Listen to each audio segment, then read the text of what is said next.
అధికారంలో కొద్ది సమయంలోనే ప్రజల్లో నిరాశ, అభద్రత భావం పెరిగాయి.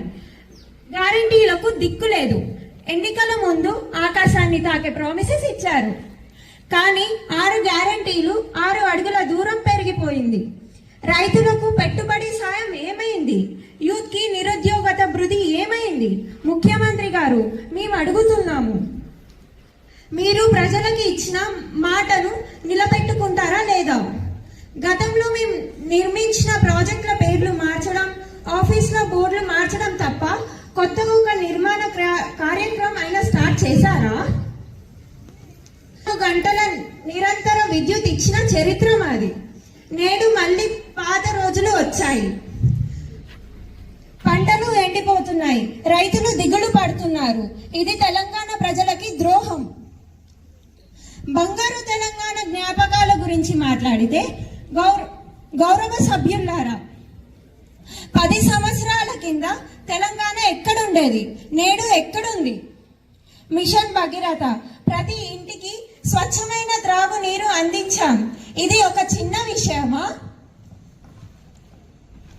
పథకాలతో రైతులకు ఆత్మవిశ్వాసాన్ని ఇచ్చాం.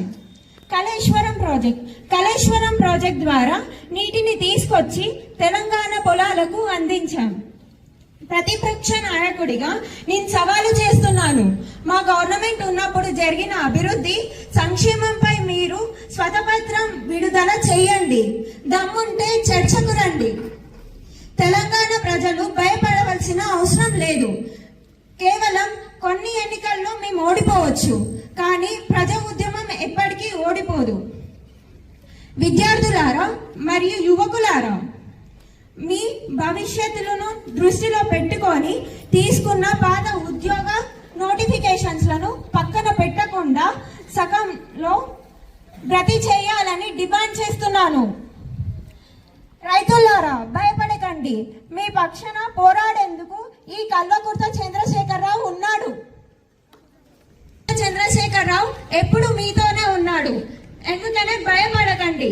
మేము రూలింగ్ పార్టీని సవాలు చేసి డెమోక్రసీని తీసుకొస్తాం.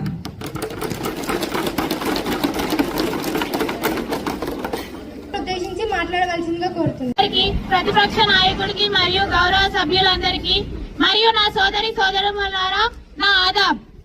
ప్రజల గొంతుకులారా, మేము ఈ అసెంబ్లీకి వచ్చింది కేవలం ఒక ప్రాంతానికో ఒక వర్గానికో ప్రాంతానికి ప్రాతినిధ్యం వ్యవహరించడానికి కాదు.